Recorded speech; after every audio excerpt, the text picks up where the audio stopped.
Welcome to our channel. Today we how to disable JuiceNet monitoring alerts easy tutorial step by step clearly.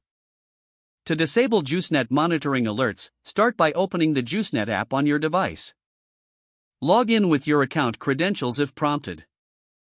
Once you're logged in, navigate to the main dashboard. Find and tap on the settings icon, usually represented by a gear symbol. Scroll down to the section labeled Notifications or Alerts. Select the option for Monitoring Alerts. Toggle the switch to turn off monitoring alerts. Confirm your choice if prompted to ensure the changes take effect. Exit the Settings menu to return to the main dashboard. Your JuiceNet monitoring alerts are now disabled. You can re-enable them anytime by following the same steps. If the page does not load, refresh the browser or try again in a private or incognito window. Make sure you are using the correct email address, then retype it carefully to avoid small typos. If your password is not accepted, use the reset option and create a new strong password you can remember. Check your spam folder for verification or security emails, then complete any requested confirmation steps. Enable two-factor authentication if available to improve account security and reduce unauthorized access risk. After signing in, review your profile details so your contact information and settings are accurate and current.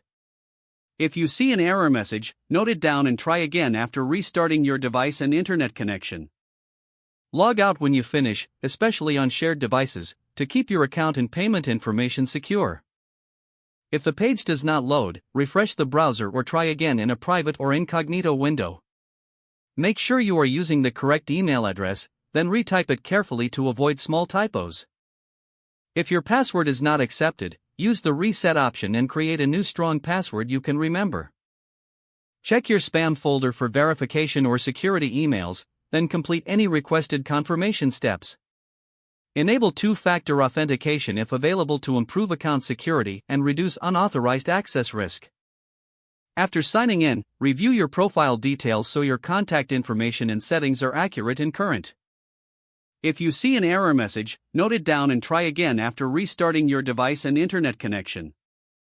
Log out when you finish, especially on shared devices, to keep your account and payment information secure.